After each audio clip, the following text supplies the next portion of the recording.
प्रारंभ। एक साधारण शुरुआत है। सुनो ना, मैं तुम्हें एक ऐसी कहानी सुनाने जा रहा हूं जो मेरे साथ घटी। ये बात आज से 2 साल पहले की है, जब रक्षाबंधन की रात ने मेरी जिंदगी को हमेशा के लिए बदल दिया। मेरी आवाज में अगर थोड़ा डर, थोड़ा दुख सुनाई दे तो माफ करना, क्योंकि इस कहानी को याद करते हुए मेरे रोंगटे खड़े हो जाते हैं। मैं चाहता हूं कि तुम इसे ध्यान से सुनो, क्योंकि ये सिर्फ एक कहानी नहीं, मेरी हकीकत है। मेरा नाम राघव है। मैं दिल्ली में रहता हूं, एक छोटे से फ्लैट में, जो मेरी बहन रिया और मेरे लिए हमारा छोटा सा स्वर्ग था। रिया मुझसे 2 साल छोटी थी, लेकिन उसकी समझदारी और प्यार मुझे हमेशा बड़ा होने का एहसास दिलाता था। रक्षाबंधन हमारे लिए सिर्फ एक त्योहार नहीं था, बल्कि वो दिन था जब हम एक दूसरे से वादा करते थे कि चाहे कुछ भी हो, हम हमेशा एक दूसरे के साथ रहेंगे। उस साल 2023 में रक्षाबंधन की तैयारियां कुछ खास थीं। रिया ने मेरे लिए एक खूबसूरत राखी बनाई थी, जिसे उसने अपने हाथों से सजाया था। उसने कहा था, भैया, ये राखी मेरे प्यार का प्रतीक है, इसे कभी मत उतारना। मैंने हंसते हुए कहा था, अरे तू तो मुझे जेल में डाल देगी इस राखी के साथ। हम दोनों हंसे थे, लेकिन उसकी आंखों में एक अजीब सी गहराई थी जो उस वक्त मुझे समझ नहीं आई। पहली रात, शुरुआती संकेत, रक्षाबंधन की शाम को हमने राखी बांधी। रिया ने मेरे लिए मेरी पसंदीदा मिठाई गुलाब जामुन बनाई थी। हमने खूब बातें की, पुरानी यादें ताज़ा की और रात को एक हॉरर मूवी देखने का प्लान बनाया। रिया को हॉरर फिल्में बहुत पसंद थीं। वो कहती थी, भैया, डर अच्छा लगता है, क्योंकि ये हमें जिंदा होने का एहसास दिलाता है।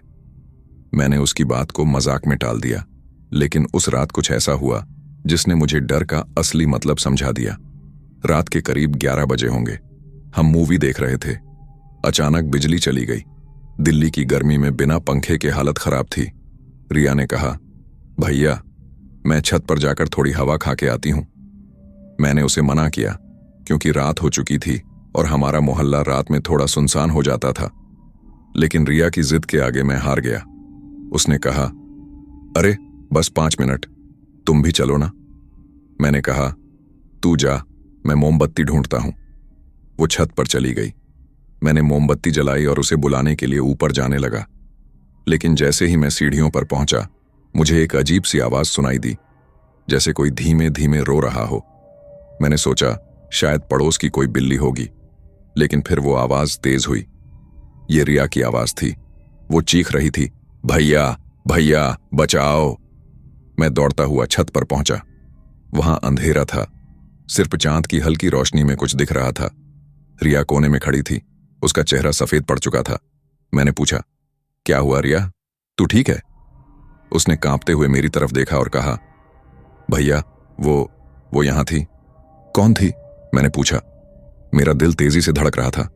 वो एक औरत। उसने मुझे छुआ। उसका हाथ बर्फ जैसा ठंडा था। रिया की आंखों में डर साफ दिख रहा था। मैंने उसे गले लगाया और कहा, अरे तूने कुछ गलत देखा होगा, चल नीचे चलते हैं। लेकिन रिया ने मेरी बात नहीं मानी। उसने कहा, नहीं भैया, वो सचमुच थी। उसने कहा कि वो मुझसे राखी बंधवाना चाहती है। मैंने हंसने की कोशिश की, लेकिन मेरे मन में एक अजीब सा डर बैठ गया। मैंने रिया को नीचे ले जाकर बिस्तर पर सुलाया और उसका हाथ पकड़कर बैठ गया। उस रात वो बार बार नींद में बड़बड़ा रही थी, वो आएगी, वो आएगी। दूसरा दिन, साये और संदेह। अगले दिन सुबह रिया थोड़ी बेहतर थी, लेकिन उसका चेहरा अभी भी पीला था। मैंने उससे पूछा, रिया, रात को तूने जो देखा वो सचमुच था या तेरा वहम था? उसने मेरी आंखों में देखा और कहा, भैया, मैंने जो देखा वो सच था। उस औरत ने मुझे छुआ। उसने कहा कि वो मुझसे कुछ मांगने आई है। मैंने उसकी बात को गंभीरता से लिया और सोचा कि शायद कोई पड़ोसी मजाक कर रहा होगा। मैंने मोहल्ले में पूछताछ की, लेकिन किसी ने कुछ नहीं देखा। दिन भर रिया चुप रही। उसने खाना भी ठीक से नहीं खाया। मैंने सोचा कि शायद वो बीमार है, तो मैंने उसे डॉक्टर के पास ले जाने का फैसला किया, लेकिन उसने मना कर दिया। उसने कहा, भैया, मुझे कुछ नहीं हुआ, बस वो औरत, वो मुझे डराती है। शाम को मैंने रिया को घर पर अकेले छोड़कर कुछ सामान लेने बाजार गया। जब मैं वापस आया तो घर में सन्नाटा था। मैंने रिया को आवाज दी, लेकिन कोई जवाब नहीं आया। मेरा दिल जोर जोर से धड़कने लगा। मैंने पूरे घर में उसे ढूंढा, लेकिन वो कहीं नहीं थी। आखिरकार मैं छत पर गया। वहां रिया एक कोने। 5वां दिन। एक नई शुरुआत या भय का साया। रिया की उस रात की घटना के बाद मैंने सोचा था कि शायद अब सब ठीक हो जाएगा। पंडित जी ने कहा था कि आत्मा चली गई है और राखी जलने के साथ वो अशांति खत्म हो चुकी है। लेकिन मेरे मन में एक अजीब सी बेचैनी थी। रिया की हालत मुझे दिन ब दिन डराने लगी थी। वो पहले जैसी हंसमुख बातूनी रिया नहीं रही थी। उसकी आंखों में अब एक खालीपन था, जैसे उसका कोई हिस्सा उस रात छत पर ही रह गया हो। मैंने फैसला किया कि हमें इस घर से कहीं और जाना चाहिए। शायद नई जगह, नया माहौल रिया को ठीक कर दे। मैंने दिल्ली के बाहरी इलाके में एक नया फ्लैट किराए पर लिया। ये जगह पुराने मोहल्ले से काफी अलग थी, शांत, हरी भरी और थोड़ी सुनसान। मैंने सोचा यहां रिया को सुकून मिलेगा, लेकिन मैं गलत था। पहली रात जब हम नए घर में शिफ्ट हुए, सब कुछ सामान्य लग रहा था। रिया ने थोड़ा खाना खाया और बिना कुछ बोले अपने कमरे में चली गई।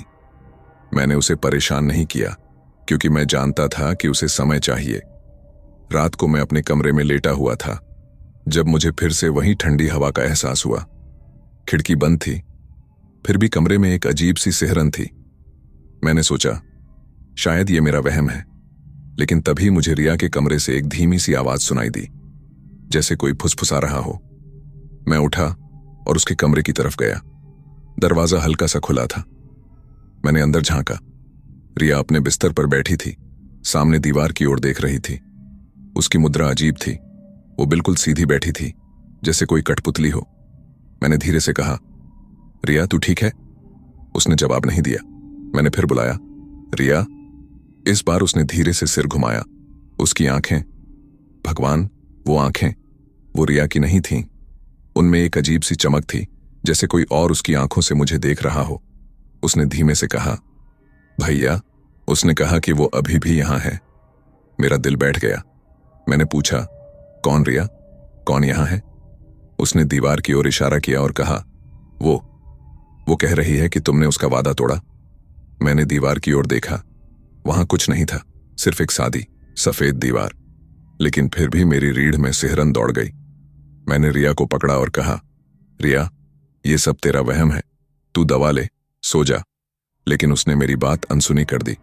वो बस दीवार की ओर देखती रही, जैसे वहां कोई सचमुच खड़ा हो। 6ठा दिन। अतीत का रहस्य। अगले दिन मैंने पंडित जी को फिर से बुलाया। मैंने उन्हें सारी बात बताई।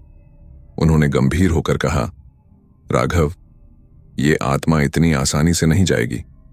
तुमने जो राखी जलाई, वो उसका सिर्फ एक हिस्सा था। उस आत्मा का कोई गहरा रिश्ता है, जो अभी तक अधूरा है। तुम्हें पता करना होगा कि वो औरत कौन थी और वो रिया से क्या चाहती है। मैंने रिया से उस एंटीक राखी के बारे में पूछा। उसने बताया कि उसने वो राखी पुरानी दिल्ली के एक छोटे से बाजार में एक बूढ़ी औरत से खरीदी थी। वो औरत बहुत अजीब थी। उसने रिया को राखी देते हुए कहा था, ये राखी बहुत खास है, इसे सिर्फ सच्चे भाई को बांधना। रिया को उस वक्त ये बात सामान्य लगी थी, लेकिन अब मुझे लग रहा था कि उस राखी में कुछ गलत था। मैं उस बाजार में गया। घंटों ढूंढने के बाद मुझे वो बूढ़ी औरत मिली। वो एक छोटी सी दुकान पर बैठी थी, पुरानी चीजें बेच रही थी। मैंने उससे राखी के बारे में पूछा। पहले तो उसने टालने की कोशिश की, लेकिन मेरे बार बार पूछने पर उसने बताया, वो राखी एक औरत की थी जिसका नाम मालती था। वो अपने भाई को बहुत प्यार करती थी, लेकिन उसके भाई ने उसे धोखा दिया। उसने रक्षाबंधन के दिन मालती की हत्या कर दी, क्योंकि वो उसकी संपत्ति हड़पना चाहता था। मालती की आत्मा तब से भटक रही है। वो हर रक्षाबंधन की रात अपने भाई को ढूंढती है, ताकि वो उसे राखी बांध सके और अपनी अधूरी इच्छा पूरी कर सके। मैं स्तब्ध रह गया। लेकिन मेरी बहन का इससे क्या लेना देना? मैंने गुस्से में पूछा। बूढ़ी औरत ने कहा, जब तुम्हारी बहन ने वो राखी खरीदी, उसने अनजाने में मालती की आत्मा को अपने साथ जोड़ लिया। अब वो आत्मा तुम्हारी बहन को अपने भाई की जगह देख रही है। 7वीं रात। अंतिम मुलाकात। उस रात मैंने रिया को घर पर अकेले नहीं छोड़ा। मैंने पंडित जी के साथ मिलकर एक और पूजा की व्यवस्था की। इस बार पूजा का मकसद मालती की आत्मा को शांत करना था। पंडित जी ने बताया कि हमें मालती को यह विश्वास दिलाना होगा कि उसका भाई अब इस दुनिया में नहीं है और उसे अपनी इच्छा छोड़कर मुक्ति लेनी होगी। पूजा शुरू हुई। रिया मेरे पास बैठी थी, उसका हाथ मेरे हाथ में था। लेकिन जैसे ही मंत्र तेज हुए, कमरे की हवा भारी होने लगी। अचानक सभी मोमबत्तियां बुझ गईं। रिया ने मेरे 8वां दिन। एक नया डर मालती की आत्मा के जाने के बाद मैंने सोचा था कि अब सब कुछ सामान्य हो जाएगा। रिया धीरे धीरे ठीक हो रही थी, कम से कम मुझे ऐसा लग रहा था। उसने फिर से बात करना शुरू कर दिया था और कभी कभी उसकी हंसी भी सुनाई देती थी। लेकिन मेरे मन में एक अजीब सा डर अभी भी बाकी था। वो साए, वो ठंडी हवा, वो चीखें, क्या सचमुच सब खत्म हो गया था या ये सिर्फ एक शांत तूफान से पहले की खामोशी थी? नए घर में 1 हफ्ता बीत चुका था। मैंने रिया को स्कूल भेजना शुरू कर दिया था ताकि उसका ध्यान बटे। वो चुपके से मेरे लिए एक नई राखी बना रही थी, शायद अगले रक्षाबंधन के लिए। मुझे उसकी एक कोशिश देखकर थोड़ा सुकून मिला। लेकिन फिर एक रात जब मैं देर तक ऑफिस से काम करके लौटा, मैंने देखा कि रिया अपने कमरे में नहीं थी। मेरा दिल फिर से धड़कने लगा। मैंने उसे पूरे घर में ढूंढा, लेकिन वो कहीं नहीं थी। आखिरकार मैंने छत का दरवाजा खुला देखा। मैं दौड़ता हुआ ऊपर गया। वहां रिया अंधेरे में खड़ी थी, अपने हाथ में एक पुरानी राखी पकड़े हुए। वो राखी वैसी ही थी जैसी उसने बाजार से खरीदी थी, वही एंटीक डिजाइन, वही पुराना धागा। मैंने चिल्लाकर पूछा, रिया, ये कहां से लाई? उसने मेरी तरफ देखा, लेकिन उसकी आंखें फिर से खाली थीं। उसने धीमे से कहा, भैया। उसने कहा कि ये उसकी है। उसने कहा कि मैंने उसका वादा तोड़ा। मैंने रिया का हाथ पकड़ा और उसे नीचे ले आया।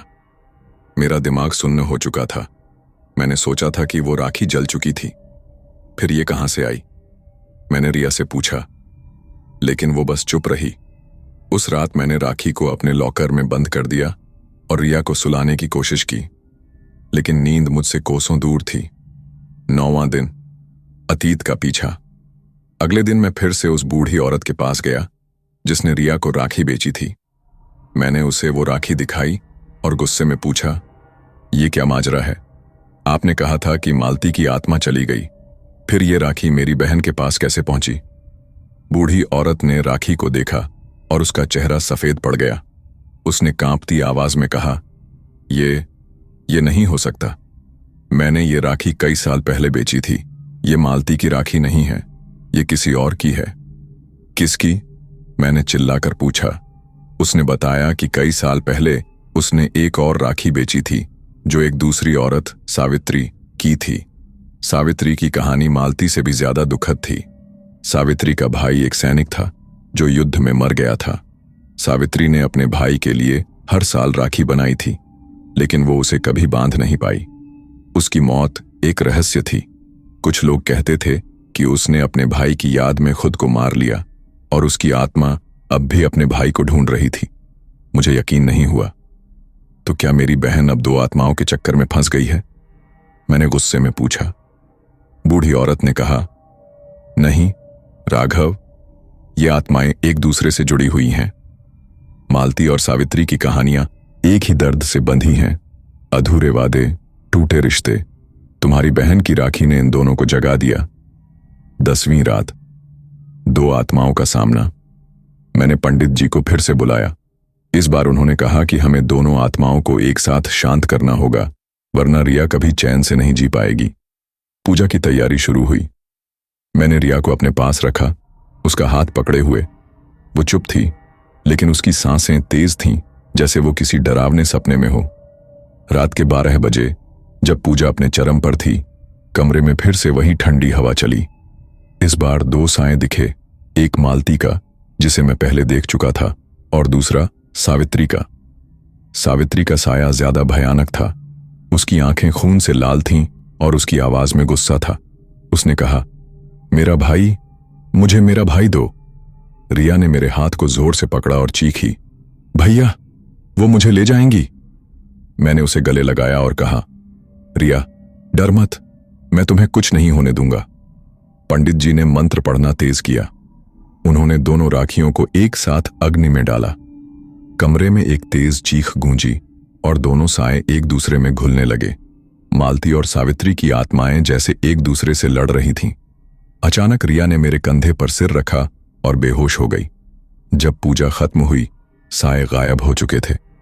पंडित जी ने कहा, अब वो दोनों चली गईं, लेकिन राघव, तुम्हें अब बहुत सावधान रहना होगा।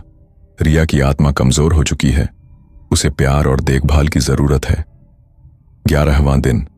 एक नई उम्मीद रिया को होश आया, लेकिन वो पहले से भी ज्यादा कमजोर थी। मैंने उसे एक अच्छे मनोचिकित्सक के पास ले गया। डॉक्टर ने कहा कि रिया को गंभीर मानसिक आघात हुआ है और उसे लंबे समय। 12वां दिन। गांव की शांति और नया रहस्य गांव में शिफ्ट करने के बाद मैंने सोचा था कि शायद अब रिया को वो सुकून मिलेगा जिसकी उसे जरूरत थी। हमारे गांव का माहौल दिल्ली की भागदौड़ से बिल्कुल अलग था। हरे भरे खेत, सुबह की ताजा हवा और पड़ोसियों का प्यार।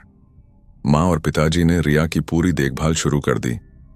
माँ उसे रोज मंदिर ले जाती थी और पिताजी उसे पुरानी कहानियां सुनाते थे जैसे वो बचपन में सुनती थी।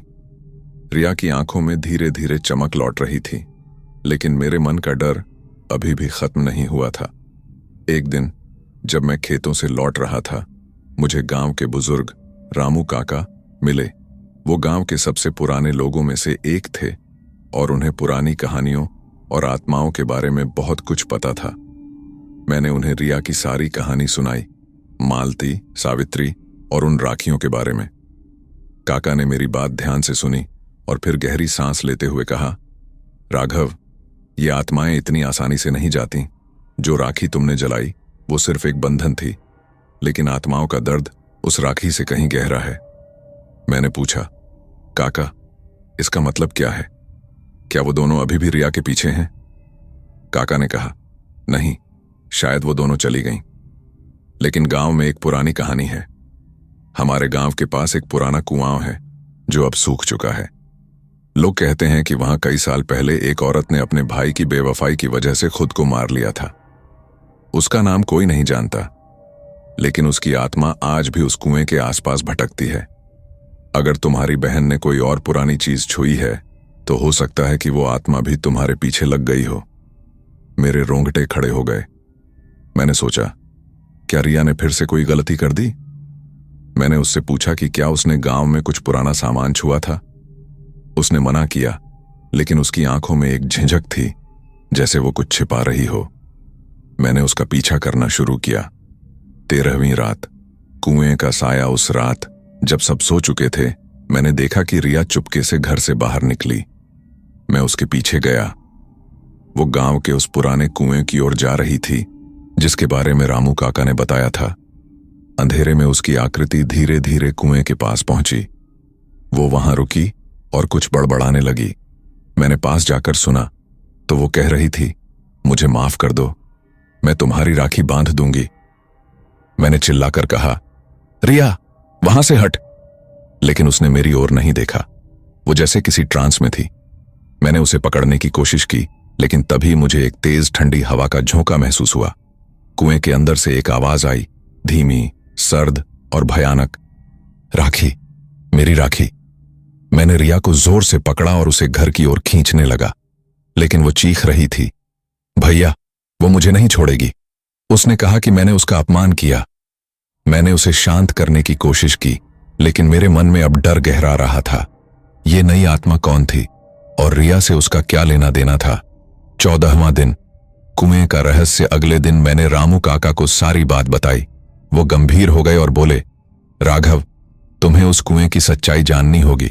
वो औरत जिसकी आत्मा वहां भटकती है, उसका नाम था राधा। वो गांव की एक अमीर जमींदार की बेटी थी। उसका भाई उसकी शादी के खिलाफ था क्योंकि वो उसकी संपत्ति हड़पना चाहता था। रक्षाबंधन की रात को उसने राधा को उस कुएं में धक्का दे दिया। राधा ने मरने से पहले अपने भाई को श्राप दिया कि वो कभी चैन से नहीं जी पाएगा। काका ने आगे बताया, राधा की आत्मा हर रक्षाबंधन की रात अपने भाई को ढूंढती है, लेकिन अगर कोई और उसकी राखी को छू ले तो वो उसे अपने भाई की जगह मान लेती है। मैंने पूछा, लेकिन रिया ने तो कोई राखी नहीं छुई। काका ने कहा, कभी कभी आत्माएं सिर्फ राखी से नहीं, किसी और चीज से भी जुड़ जाती है।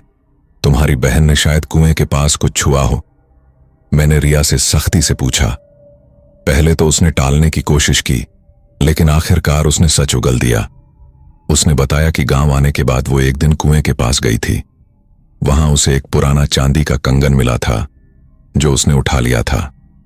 उसने सोचा कि वो बस एक साधारण कंगन है, लेकिन उसे पहनने के बाद से उसे अजीब अजीब सपने आने शुरू हो गए थे। मैंने वो कंगन देखा। वो पुराना था, उस पर नक्काशी थी और उसमें एक अजीब सी ठंडक थी। मैं समझ गया कि ये राधा की आत्मा से जुड़ा हुआ था। 15वीं रात, आखिरी जंग, मैंने पंडित जी को फिर से बुलाया। इस बार उन्होंने कहा कि हमें राधा की आत्मा को शांत करने के लिए उस कुएं पर पूजा करनी होगी। लेकिन यह आसान नहीं था। कुएं का माहौल इतना भयानक था कि पंडित जी भी